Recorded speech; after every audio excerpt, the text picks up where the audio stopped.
Shalom po sa inyong lahat. Tayo po muling narito sa ating programang Word Made Flesh sa ating pong pagdiriwang ng ika-5 linggo sa panahon po ng muling pagkabuhay ng Panginoon.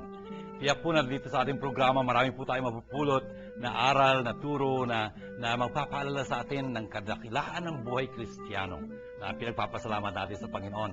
O nga pala po, sa 6 ng Mayo, ito po ay pagdiriwang ng isang santo na mahal kay Father June. Kasi po ako isang Salesiano ni San Juan Bosco. Ito po si Santo Domingo Savio. Dominic Savio was a student of Don Bosco. At just 15 years old, he was a saint. And he was somebody who loved God so very much. Kung kaya ho, itong ating pagdiriwang na ito at paghahanda sa magitan ng pag-aaral ng salita ng Diyos, sana'y maging pagpapala sa bawat isa sa inyo, mga kapatid. Kaya po binabati ko kayo, mga magulang, mga anak, mga kasambahay, mga nanonood na sumasabaybay sa ating palatuntunan ito, lalo po yung mga karamdaman, yung po mga kaparian, mga religyosa, mga diakono, seminarista na nagpapalagana ng salita ng Diyos. Sana po talagang maging practical itong programa natin ito, kapupulutan ninyo ng inyong maging aral sa sarili at para sa inyong mga kasalamuha. Kaya po ang aking bati sa inyo ay Shalom, kapayapaan. Ito po ang handog ni Jesus na muling nabuhay.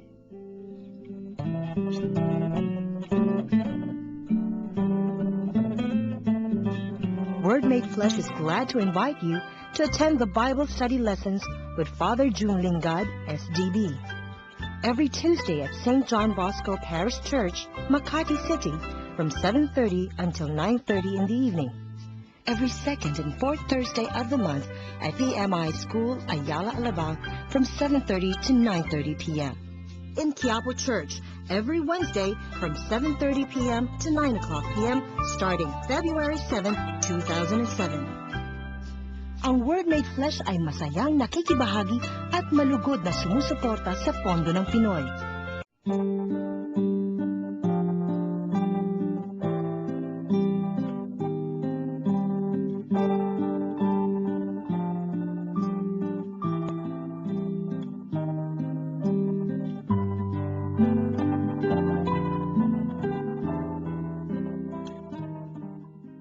Ipinangaral nina Pablo at Bernabe ang mabuting balita sa Derbe at marami silang nahikayat na maging alagad.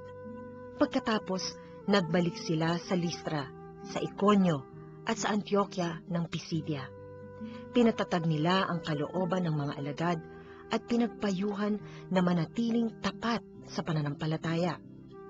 Magdaranas muna tayo ng maraming kapighatian bago makapasok sa kaharian ng Diyos, turo nila sa kanila.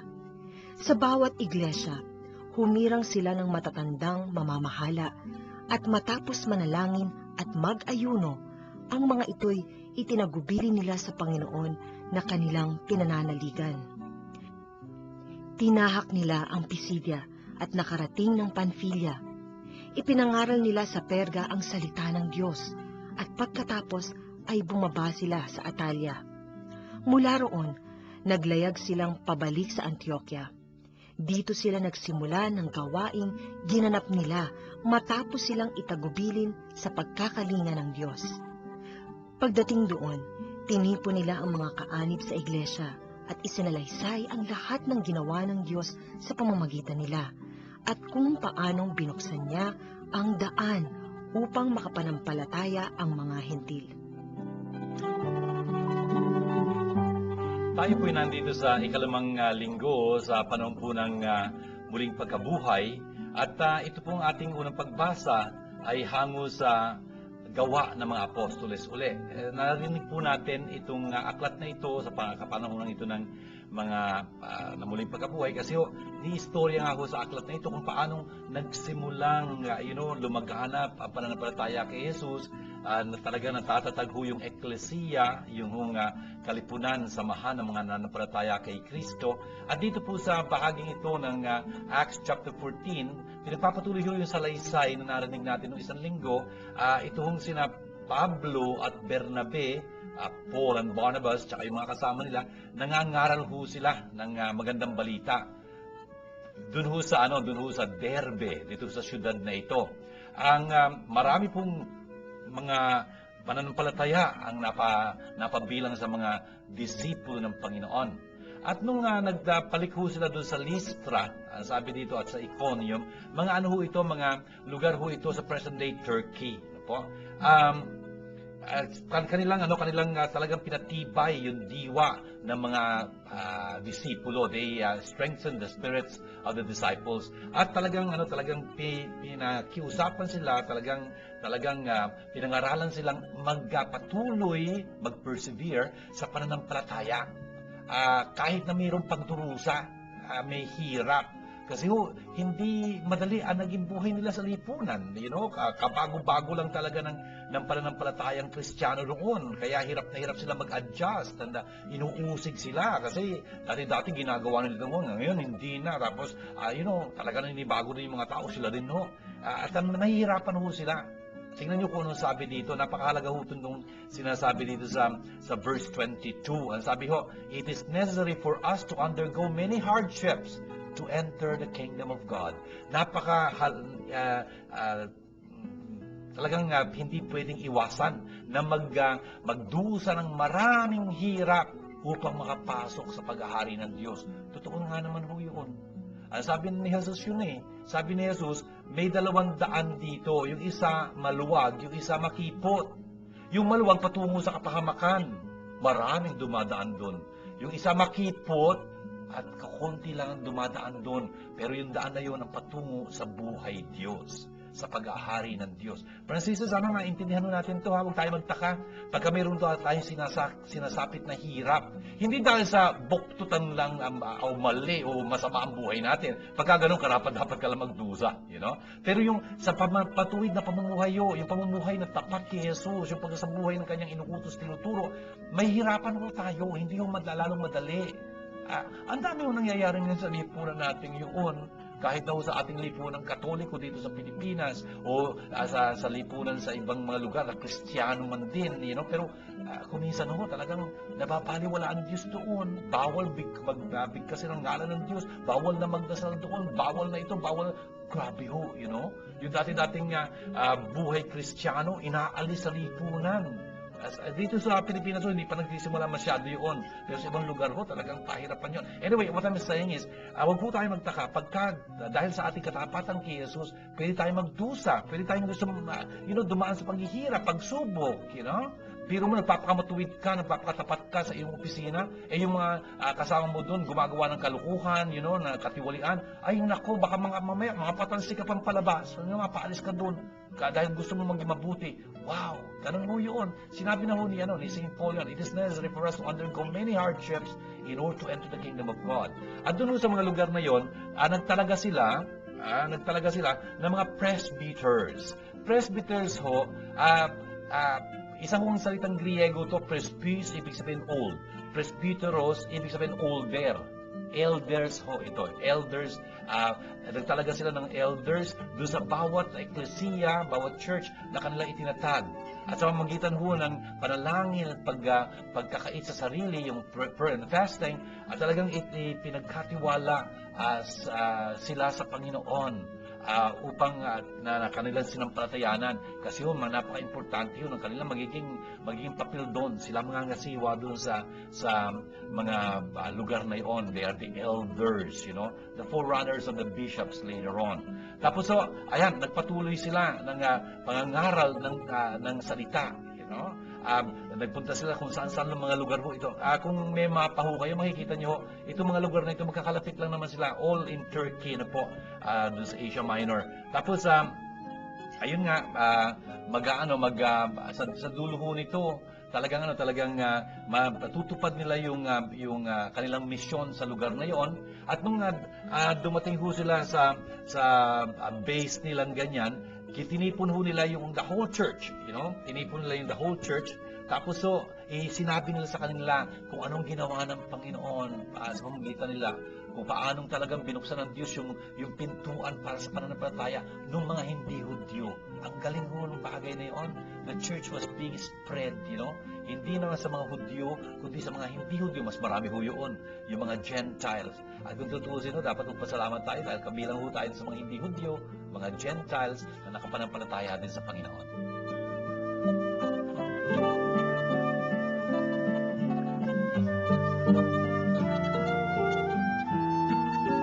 The fourth season VCD of the Word Made Flesh TV show is now available. If you are interested, please contact the following numbers. Nitz Castro at 527-3952 or 0917-629-1851 or Pat Gualberto at 892-1858 or 0921-373-8348 or email us at wmffi@yahoo.com.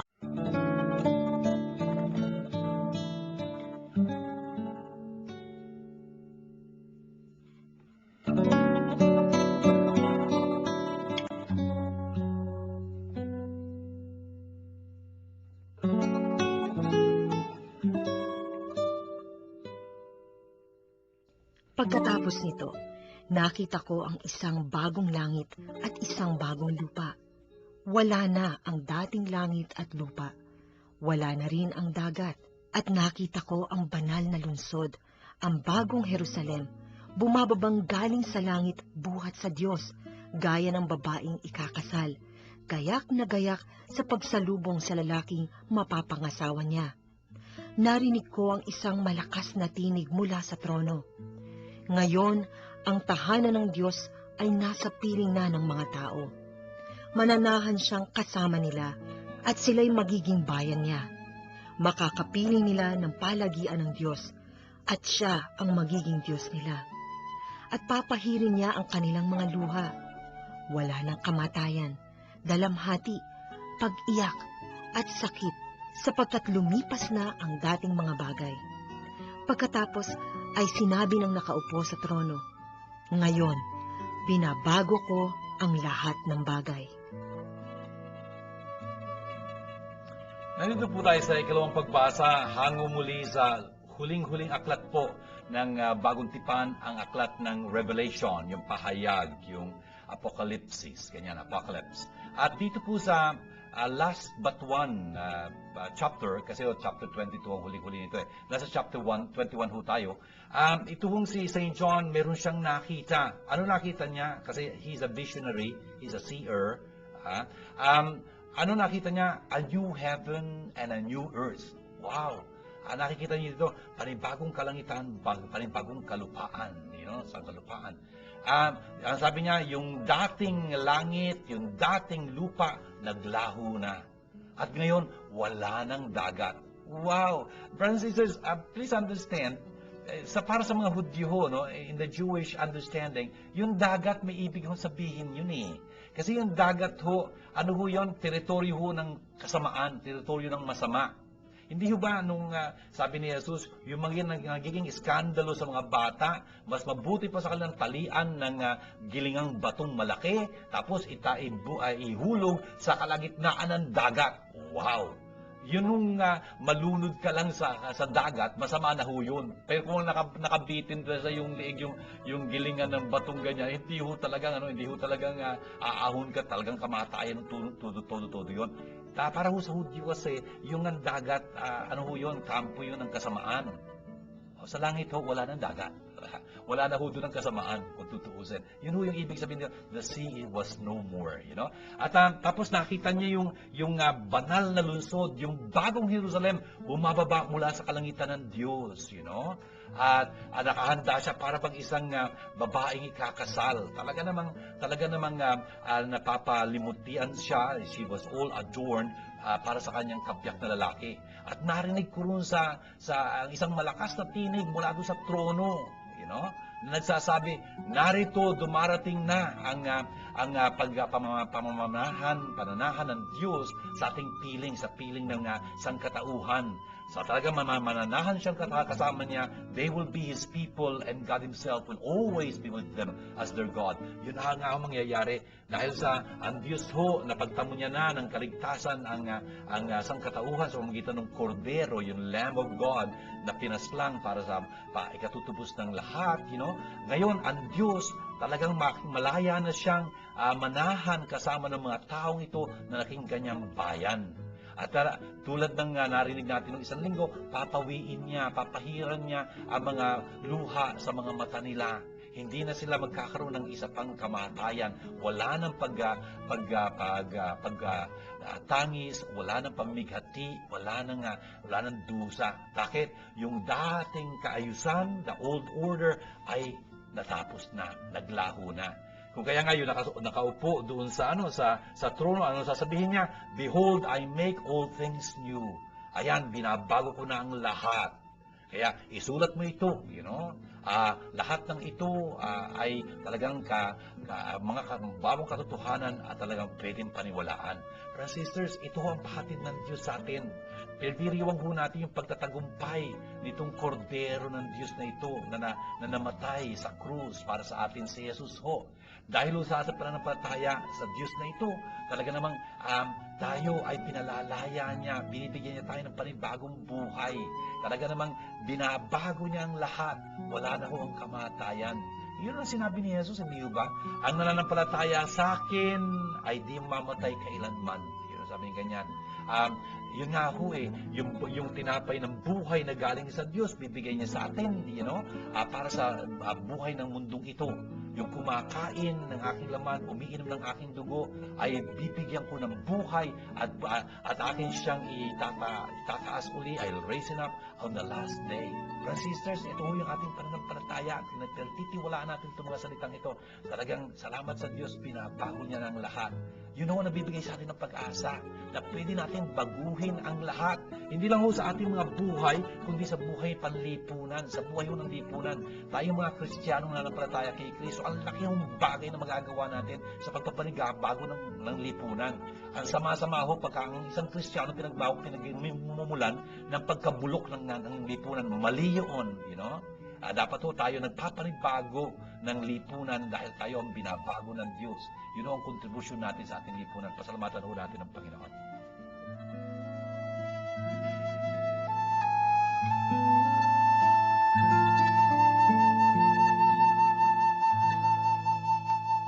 The fourth season VCD of the Word Made Flesh TV show is now available.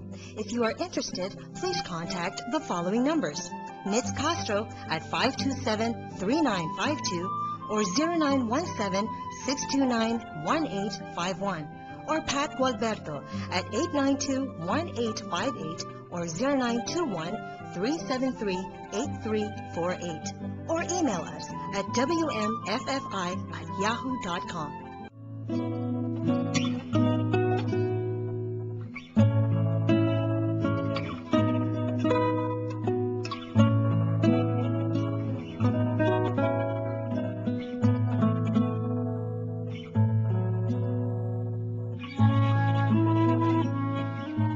Sumainyo ang Panginoon.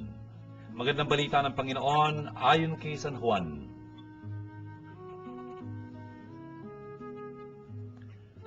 Dun sa huling hapunan, pagkaalis ni Judas, ay sinabi ni Jesus, "Ngayoy mahayag na ang karangalan ng anak ng tao at mahayag din ang karangalan ng Diyos sa pamamagitan niya. At kung mahayag na ang karangalan ng Diyos, ang Diyos naman ang maghahayag ng karangalan ng anak at gagawin niya ito agad. Mga anak, kaunting panahon na lamang ninyo akong makakasama. Isang bagong utos ang binibigay ko sa inyo, mag-ibigan kayo. Kung paanong inibig ko kayo, gayon din naman, mag-ibigan kayo. Kung kayo'y mag-ibigan, makikilala ng lahat na kayo'y mga disipulo ko." Ito mga kapatid, ang magandang balita ng ating kaligtasan. Brothers and sisters, ito pong ating pagbasa ng Ebanghelyo ngayon ay talagang napakahalaga, napaka-importanting maunawaan natin. Ano ba ang nangyari? Tingnan nyo, always read the text in context. Tayo po'y nasa loob ng huling hapunan. Iba ho yung huling hapunan. Hindi ho sa umpisa ng pangangaral ni Jesus to, umpisa ng kanyang hayag na pamumuhay, etc. Umpisa ng kanyang ministry. Hindi. Nasa dulo na ho ito. Oras na lang hong bibilangin, papatayin na si Jesus. Can you imagine? Ito ho yung kanyang, parte ho ito, chapters 13, 14, 15, 16, 17. Ito hong 5 mga kabanatang ito sa Ebanghelyo sa Juan, ang parang the testament of Jesus, ang mga habilin ni Jesus. Kung kaya, dapat pinakikinggan ho ito ng magaling na magaling. Bakit? Kasi yung iiwanan niya ho mga panalita dito ay parang huling habilin niya. Napakahalaga po nun. You know? Kunyari, ang parents mo malapit nang mamatay, tapos may sinasabi na sa inyo, naku, yung mga bagay na yun, hindi mo lang kikimkimi sa isip mo, kundi sa puso mo, you know? Talagang you will treasure that out of all your life. Kasi napakahalaga yun. Kahit ako may kutatay mo, o nanay mo, hindi mo ba magbibiro yun sa dulo, you know? Kasi medyo iba na talagang konteksto nun. So it's so very, very important for us to understand, nasa huling hapunan ho tayo dito. Kung kaya yung bibitiwan ni Jesus ng mga panalita dito, talagang mabigat kung tutuusin. At ang sabi na ho ni Jesus dito, now the Son of Man is glorified and God is glorified in Him. Son of Man ho, titulo ito na ginagamit ni Jesus sa Ebanghelyo San Juan, of course, also in the other gospel that we have, Matthew, Mark, Luke. Pero dito kay San Juan, ang katumbas ho ng Son of Man dito ay God. You know, the Son of God. I mean, ganun ho ang ibig sabihin dito ni Jesus pagka ginamit niya yung salitang Son of Man. Yung phrase na yon, yung pariralang yun, is a title. The title of the Messiah. Ang maganda ho nito, ang ibig ko sabihin ng Son of Man, very, very naturally, man. Yung mama, yung tao. Ganun ang ibig sabihin ng anak ng tao yung pararang yon. Kaya lang as a title of the Messiah, ito lang ang titulo ng Mesias na gagamitin ni Jesus para sa kanyang sarili. Pagka tinutukoy niya ang kanyang sarili bilang Mesias, He will not say, the Son of God, o kaya the Holy One of God, the one who is coming, the Son of David. Hindi na gagamitin yung mga titulong yun ng Mesias. Ang gagamitin niya, Son of Man. Bakit? Napakasimple kasi. Kaya lang sa kapayakan niyang yun, kasimplihan niyang yun, na pagtatambal ni Jesus nga yung dalawang aspekto ng Mesyas. Yung aspekto ng Mesyas na magdurusa, sang-ayon kay Isaías, propeta, at yung aspekto ng Mesyas na maluwalhati, sang-ayon kay Daniel, propeta Daniel. Brothers and sisters, itong Son of Man na ito, si Jesus ito, ang Mesyas, sabi niya, is glorified. Napaparangalan na. At sa pamagitan nitong pangyaring ito, ang Diyos din napaparangalan sa Kanya. Brothers and sisters, tinutukoy dito ni Jesus, mag-uumpisa na ho yung kanyang pandurusa. Kasi sa umpisa-umpisa nitong chapter 13, sinabi na ni Jesus yun ngayon dumating na ang oras. You know? The hour has come. Yung oras ho na pinakihintay-hintay ni Jesus, pinananabikan niya maganap. Kasi ho, magluluwalhati siya doon. Pero maluluwalhati ho siya sa magitan ng kanyang pagdurusa. Anyway, that's something fantastic sa Ebanghelyo ho ni San Juan. Yun ang presentasyon niya kay Jesus. Magdurusa si Jesus, yes, papapatayin sa krus, pero yung pala ang kanyang pagluklok sa kanyang trono, yung pala ang kanyang pagkakadakila. At sa magitan ng pangyayaring iyon, maibibigay niya sa kanyang bayan ang kanyang espiritu. Sinabi ho yun sa John chapter 19 verse 30, no? At binigay ni Jesus ang kanyang espiritu. Akala mo nalagutan siya ng espiritu, ng hininga. Hindi lang ho ganun. You are in John, and so you got to read between the lines. Nung He gave up His spirit, ibig kong sabihin nun, talagang binigay niya yung kanyang espiritu.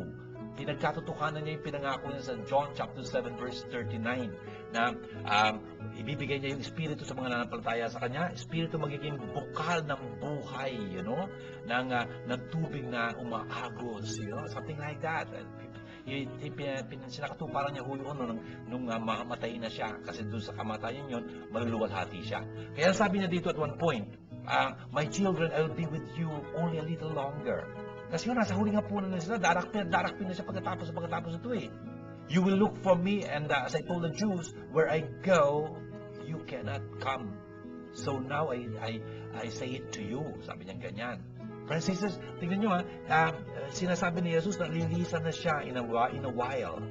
Of course, hindi niya sila iiwang ulila, kundi bibigay niya sa kanila ang espiritu, espiritu ng katotohanan. Sinabi niya na ho yun earlier, Dito ho sa Hindi, not earlier. It will be a little later sa chapter 16 ako. Anyway, the Spirit of Truth. Nasa chapter 13 po tayo dito. Pagkatapos ng panalitang ito, ang sabi ni Jesus sa kanila, I give you a new commandment. You know? Only one. A new commandment. Isang bagong kautusan. Love one another. Teka muna, hindi ho bago yun. You know, kung tutusin. Bakit? Nasa lumang tipan na ho yun eh. Leviticus chapter 19 verse 18. Yun sinasabi niya. Love your neighbor, you know? Love one another.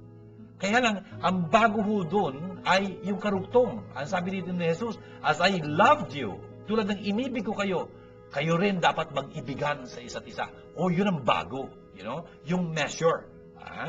Yung pag-ibig sa kapwa, nasa lumang tipan na yun. Kaya lang, anong klaseng pag-ibig dapat? You know? Yung pag-ibig na pinakita sa atin ni Jesus. Ano nga bang pag-ibig niya na pinakita niya sa atin? Sasabihin niya ho yun later on, sa chapter 13 tayo, chapter 15 ho, verse 13. Sasabihin ni Jesus doon, wala nang higit pang pag-ibig kaysa rito na ialay ng isang taong kanyang buhay para sa kanyang mga kaibigan. Brothers and sisters, yun ang gagawin ni Jesus kinabukasan. You know? Nasa Last Supper dito tayo. Sa kinabukasan ho, Biyernes Santo yun. Iaalay niya talaga ang kanyang buhay para sa ating kanyang mga kaibigan. You know, ang pag-ibig ni Jesus, as I have loved you and I have loved you till the end. Yun ang sabi sa atin sa chapter 13, yun ang umpisang-umpisa nito. You know?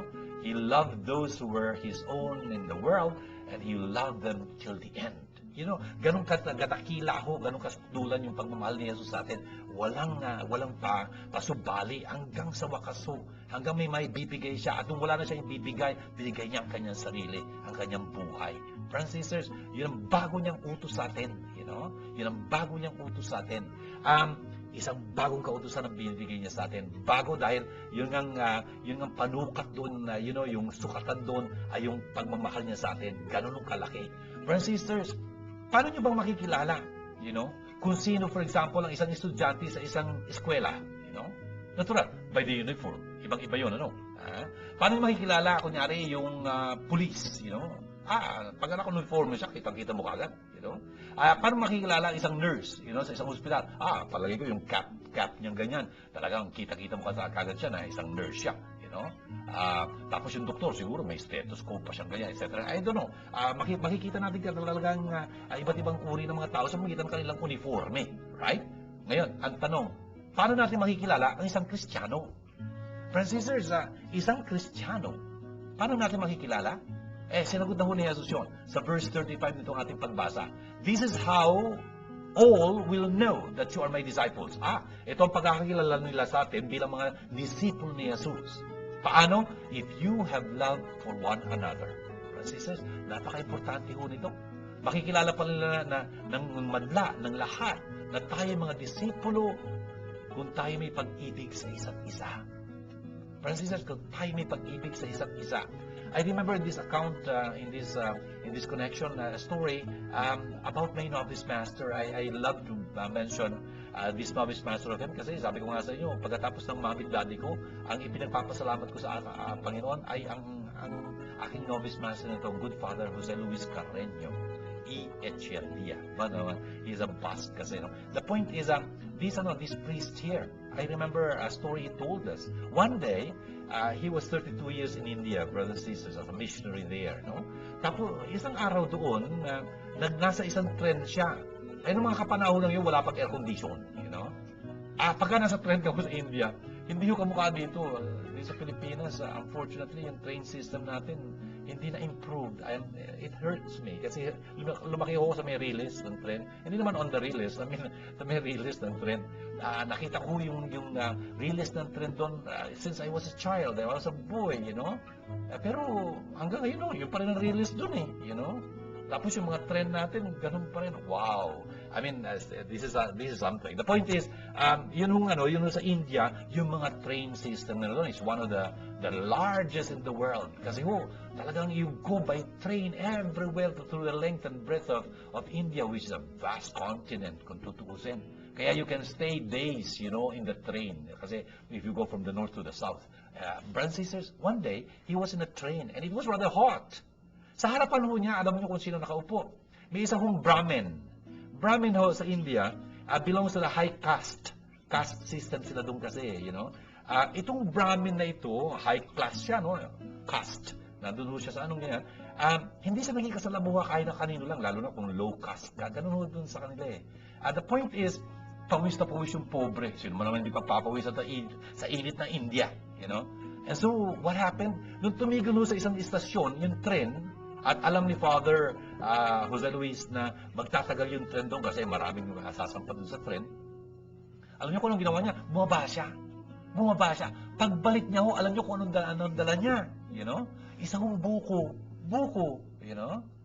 Kasi ho, yung Brahmin na yun, hindi ho siya pwede tumanggap ng kahit anong klaseng tubig. Kahit na kanino, hindi pwede. Siguro nowadays, you might think of bottled water. Basta, silyado pa. Hindi pa bukas. Makatanggapin niya. Pero otherwise, hindi pwede. Ito si Father, alam niya yung costumbre doon. He has been there for some time now. Dala-dala niya buko. Inialay niya doon sa Brahmin na yun. Tinanggap naman ng Brahmin. Kasi pwede niya inumin yung buko. It's water from heaven eh. Nandun sa taas yun, di ba? Untouched by human hands. Parang ganyan. And so, tinanggap niya yung buko. Alam niyo kung ano sabi niya? Sabi niya kay Father Carreño, sabi niya, you are truly a disciple of Jesus Christ. Sabi ni Father Carreño, I was so glad to hear that, Nakilala ko nung taong ito na hindi naman Kristiyano, na itong nagbibigay sa kanya ng buko ay disipulo ni Kristo talaga. Bakit? Dahil doon sa kagandahang loob na yon, Dahil sa kabutihan pinakita sa kanya, dahil doon sa pag-ibig na yon. Brothers and sisters, hindi natin kailangan ng ID. Hindi natin kailangan sulat sa ating noo, I am a Christian, I am a Catholic. Hindi ho dapat ganoon. Dapat mahulaan nila yun, Makikita nila talaga na sa pakitungo natin sa kanila ng pustos na paggalang, ng pagpitagang ganyan, pagmamahal na ganyan, kapakumbabaan, ng kagandahang loob. Talagang dapat makita nila doon na meron tayong sinusunod na batas. Yun ang inutos sa atin, yung bagong kautusan ni Jesus. Mag-ibigan kayo. Makikilala ng lahat na kayo yung mga disipulo ko kung may pag-ibig kayo sa isa. In this regard again, I remember a story of Mother Teresa of Calcutta. Blessed Teresa of Calcutta. One day, kasi naging palakad nila Mother Teresa yung sa Calcutta, na kinukolekta nila doon yung mga refuse of society. Yung mga dukhang-dukha, the poorest of the poor, Isang araw ho, meron silang kinalinga doon for some time now.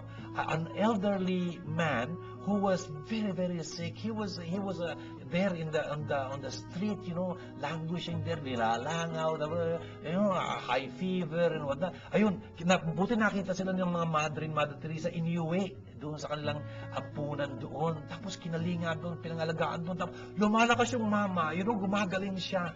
Tapos nung magaling-galing na siya, dumating nga si Mother Teresa doon, tapos kinakalinga siya. Sabi niya ganyan, ba't yung ginagawa sa akin ito, hindi ko naman kayo mababayaran. Sabi ganyan. Tapos sabi ni Mother Teresa, hindi naman ko nang papabayad sa iyo eh. Sabi niya ganyan. Bakit yung ginagawa ito? Kinakalingan niyo kung ganito eh. Sabi niya, utos to ng aming maestro. Ano? Utos na. Yes, sabi niya. Tapos yung mama, nagpag-isip-isip, tapos maya-maya nagtanong na siya, sino yung maestro yun? Tapos kinuwento ni Mother Teresa, kung sino yung maestro na si Jesus, etc. Oh, that was the beginning of real evangelization for that person. Paano? Sa magitan ng halimbawa, makikita ng lahat ng mga disipulo kayo kung talagang, may pagmamahal kayo sa isa't isa.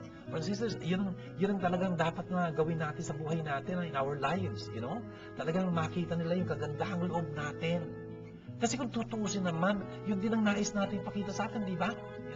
Kunyari nangangailangan ka, kunyari meron kang takot, may pangyayari na talagang kailangan mo ng payo, ewan ko kung ano. Sana may gusto kang mapatakbuhan mo, hindi ba? Yan nga utos na Jesus din yun, the golden rule. Do to others what you like others to do to you. Isang pagsasabuhay yun, love one another, Ganun ho yun Importante ho yun. Sana ho, itong love na ito, hindi lang pantuktok, hindi lang panlabi, Hindi lang sinasabi, hindi lang iniisip, kundi ginagawa, That's something. Hindi ho pwedeng puro salita lang ito. Hindi lip service ito. Action ho ito. Please remember in the scriptures, pagka pinag-uusapan dito yung pag-ibig ng Diyos, na dapat maging modelo ng pag-ibig natin. Yun ang ginawa ni Jesus. Love one another as I have loved you, must you love one another. Yun ang sabi ni Jesus. Kaya kung modelo natin yung pag-ibig ng Diyos na yun, pagka tinutukoy yung pag-ibig ng Diyos sa Biblia, alam nyo, hindi abstract. Hindi abstraction ang pag-ibig. Laging action, you know? For God so loved the world, He gave. Ganun ho yun. Tingnan nyo. Dahil sa pag-ibig ng Diyos, ibinigay niya. Action dapat yung papakita ng pag-ibig niya. Tingnan niyo itong anak niyang bugtong na binigay niya sa atin. For God so loved the world, He gave His only begotten Son. Pagdating ho ng huling tapunan, itong kinapapalooban itong ating gospel na ito, nasa chapter 13 tayo, mamaya ho, chapter 15, nandoon no, verse 13 nga, sinitas ko na kanina sa inyo, no one has greater love than this. Tingnan, tinutukoy yung pag-ibig dito, that He gives His life for His friends. Ganun ho yun, laging ganun yun. Love should be shown in action, you know. Ayun nga ho eh. Tingnan ho natin yung ating buhay ba. Talaga bang pinupuspos natin ng pag-ibig? You know? Maganda ho dito yung mabanggit ko na, you know, there is a very beautiful song. I love this song very much, you know. Yun hong fill the world with love, you know. In the morning of my life, sa kaumagahan ng aking buhay, may itatanong ako sa aking puso, you know, sa aking sarili. Ako lang makakasagot, you know. Doon din sa katanghalian tapat, you know. May itatanong ako sa aking sarili, ako lang magsasagot. At sa pagtatakip silim ng aking buhay, may itatanong ako sa aking sarili na ako lang magsasagot. Anong tanong na yon? Did I fill the world with love my whole life through? You know, at talagang pinuspos ko ba ang buhay na ito, you know, ang mundong ito ng pag-ibig. You know, pinuspos ko ba ng pag-ibig ang mundong ito sa buong buhay ko? Brothers and sisters, that's a question that we have to answer. Only us can answer. In fact, kung pinag-uusapan ho natin ang mga examinations, maraming uri na examinations. Pwedeng written exam, pwedeng oral exam, pero may take-home exam ho. You know, yung take-home exam na yun, bibigay sa iyo yung tanong, sagutin mo yan, kahit anong paraan ang gamitin mo, basta sagutin mo yan. You know, pwede kang kumonsulta, pwede kang magbasa, pwede kang magtanong, pwede lahat. You know, basta dalhin mo yung sagot at dapat tama yung sagot para makapasa ka. Friends and sisters, alam mo natin, meron tayong final exam. At yung final exam natin, take-home exam. Binigay na ho sa atin ang question ni Jesus. Ang question ni Jesus, did you fill the world with love your whole life through? Bakit? Ako na noon ay gutom, uhaw, may sakit, walang matirahan, walang damit, nasa bilangguan. Anong ginawa niyo sa akin? Yung tingnan nyo, anong ginawa niyo sa akin? Ang ginawa ninyo sa pinakamaliit na kapatid kong ito, sa akin yung ginawa. Ang pinagkait nyo sa inyong pinakamaliit kong kapatid nito, ako pinagkaitan nyo. It's always deed. You know, it's always an action. Love should be shown in action. Did we fill the world with love our whole life?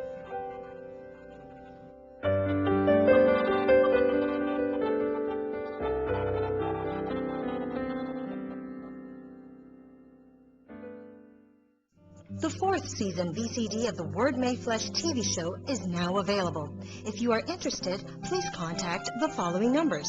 Nitz Castro at 527-3952 or 0917-629-1851 or Pat Gualberto at 892-1858 or 0921-373-8348 or email us at wmffi@yahoo.com.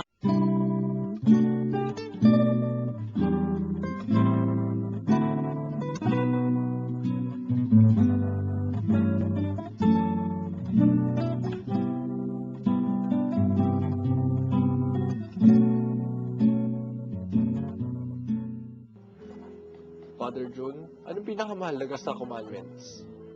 Thank you, Albert, sa iyong tanong. Ano po ba ang pinakamahalagang commandment sa lahat? Alam mo, Albert, tinanong din to kay Jesus. Makikita mo, for example, sa Matthew chapter 22, verse 36, mayroong isang expert of the law, yung scripture, scholar nila ganyan, dumating kay Jesus. Guro, sabi niya ganyan, sa mga batas ho, sa mga utos, anong batas ang pinaka-dakila, pinaka-greatest nga? Ito, yung tinatanong mo dito. Sumagot si Jesus. Sabi niya, iibigin mo ang Panginoon mong Diyos ng buong puso, ng buong kaluluwa, ng buong pag-isip, ng buong lakas. Itong una at talagang pinakadakila. Ang ikalawa naman ay tulad din ito. Ibig sabihin, yung pinakamahalaga pa, may dalawang bahagi. Yung ikalawa ay tulad din ito. Ibigin mo yung kapwa tulad ng iyong sarili. Yun ang pinakamahalagang kautusan. Albert, importante na intindihan natin yan sa ating buhay. Ang batas sa ating buhay, yung bagong kautusan binigay sa atin ni Jesus, mag-ibigan kayo. Pero unang-una sa lahat, iibigin mo ang Diyos ng buong puso, ng buong lakas, ng buong kalon, ng buong pag-iisip. Tingnan mo, hindi lang iibigin mo ang Diyos. Iibigin mo ang Diyos ang buong mong pagkatao. Tapos, hindi lang iibigin mo yung kapwa. Iibigin mo yung kapwa tulad ng iyong sarili. Ano ba pinagkakait mo sa sarili mo? Ano bang hindi mo ibibigay sa sarili mo kung may bibigay mo rin lang at makabubuti sa'yo? Ganon din ang dapat gawin sa kapwa. Yun ang pinakamahalagang utos sa lahat. Father Jun, madali po bang makapasok sa langit? Hi Nico, thank you din sa tanong mo. Madali po bang makapasok sa langit? Ang sagot ni Jesus dito nandito sa Matthew chapter 7 verse 13. Sabi niya, pumasok kayo sa pamamagitan ng makitid na pintuan. Kasi yung pintuan ay maluwang at yung daan talaga namang maluwang din, na patungo sa kapahamakan. At marami ang pumipili ng daang iyon. Mas madali. Pero sabi niya, napakasikip, ng pintuan, napakakitid ng daraanan patungo sa buhay. Yun, sa buhay sa langit. At konti lang na nakapapasok doon. Kasi mas madali yung pababa, maluwag, pababa sa impyerno. Yung paakit sa langit, medyo makitid yun, mahirap, paahon Pero yun naman mas magaling na piliin. Yun ang pinipili natin pagka sumusunod tayo kay Jesus. Pagka tinutupad natin yung kanyang mga tinuturo, tinuutos. Sana yun ang pipiliin natin, yung makitid na pintuan, yung makitid na landas. Yun ang papunta kay Jesus. Father Jun, ano po ang iglesia? Thank you, Sally, sa iyong tanong. Ano po ba ang iglesia? Iglesia, salitang Espanyol yun, ginagamit lang sa Tagalog. Galing sa Ecclesia, E-C-C-L-E-S-I-A, Ecclesia. Latin naman yon. Pero yung Ecclesia na Latin galing sa Griego, Ecclesia. Kaya ginagamit ni Father Jun, Ecclesia. Ecclesia, ang ibig sabihin ay yung ibig sabihin out of. Tapos yung cle means tinawag, called. Anong Ecclesia? Yung samahan, kalipunan ng mga tao na tinawag palabas mula sa kanilang dating mga maling gawi, maling pamuhay, kasalanan, kadiliman. Tapos natipon sila, dahil tinawag silang palabas, natipon sila upang makinig sa pahayag ng Diyos. Anong pahayag yon? Na si Jesus ang Panginoon, tagapagligtas. Siya lang talaga ang dapat nating sundin at sundan. Yun ang ecclesia, yung the community of believers, yung kalipunan ng mga nananampalataya. Yun ang ecclesia at tayo bilang mga Katoliko, kasama tayo sa ecclesiang ito. Tinatag ito ni Jesus at magpapatuloy ito hanggang sa wakas. Kaya dapat magpasalamat natin kabilang tayo sa ecclesiang ito ng Jesus.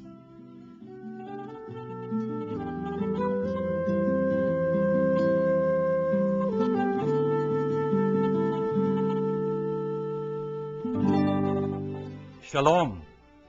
If you had been blessed by this program, please know that God needs your financial help to continue Word Made Flesh TV show in its mission of touching more lives. For your donations, please contact the following numbers. Father Jun Lingard, SDB at 823-9263 or 823-9220 or 0917-833-0863. Or Miss Nitz Castro at 527-3952 or 0917-629-1851. Or make your deposits to Word Made Flesh Foundation Incorporated, PPI account number Philippine Pesos 0011165362 or our dollar account 0014151206. I'd like to thank you on behalf of Word Made Flesh Foundation. Shalom.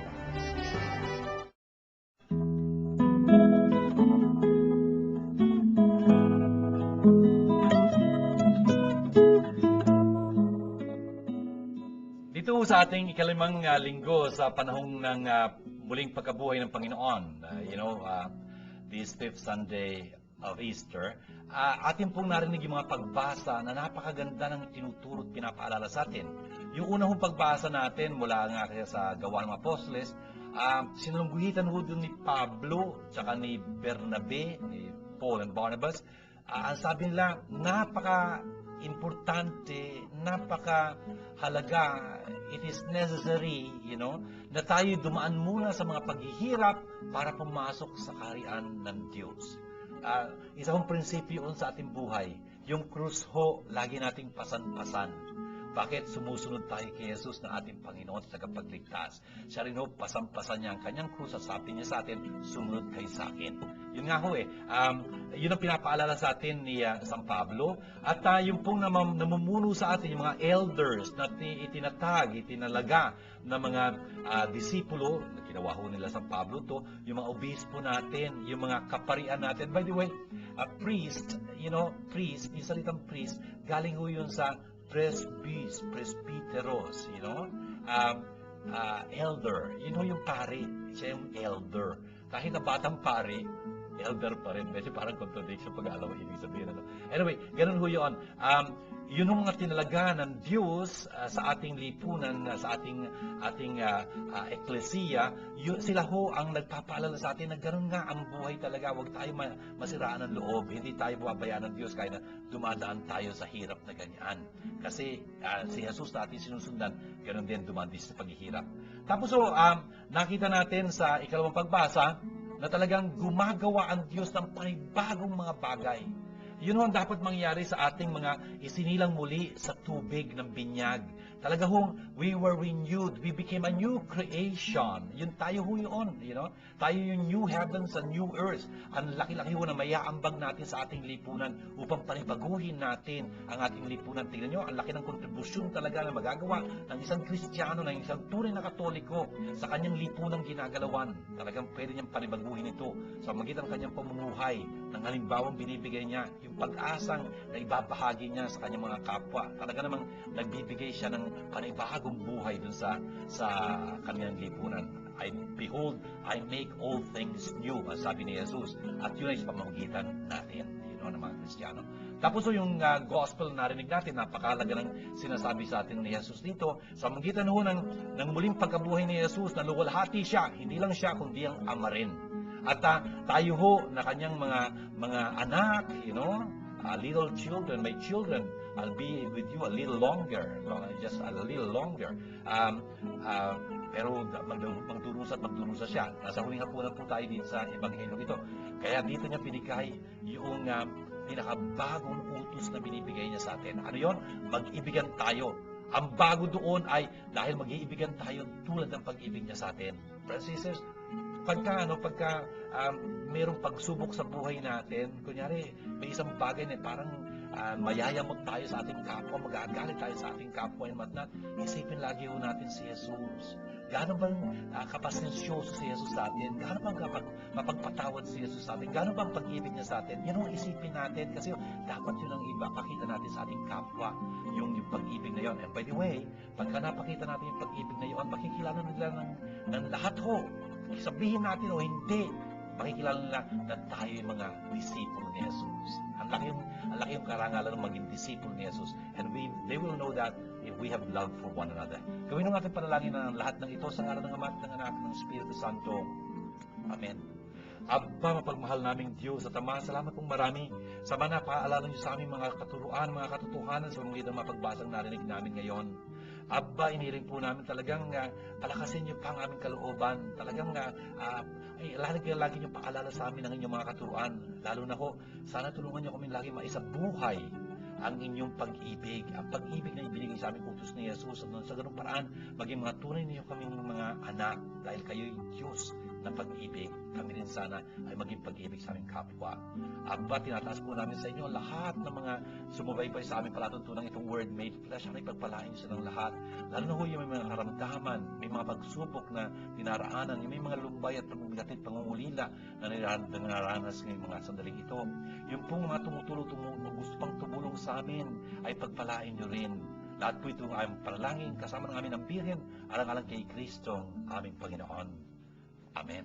Sumainyo ang Panginoon at pagpalain po kayo masaganang makapangyarihang Diyos, Ama at Anak at Espiritu Santo. Amen. Ito po ang ating palaruto ng Word Made Flesh. Sana po nakapagbukas ito ng inyong isipan sa katotohanan, sa nagpalakas ng inyong pag-ibig at talagang mag-udyok sa inyo sa higit pang pagmamahal sa Diyos at sa inyong kapwa. Hanggang po sa muli, pagpalain kayo ng Panginoon. Shalom sa inyong lahat. The fourth season VCD of the Word Made Flesh TV show is now available. If you are interested, please contact the following numbers. Nitz Castro at 527-3952 or 0917-629-1851 or Pat Gualberto at 892-1858 or 0921-373-8348 or email us at wmffi@yahoo.com. This program is brought to you by God, the Word Made Flesh. Indeed, God is our sponsor.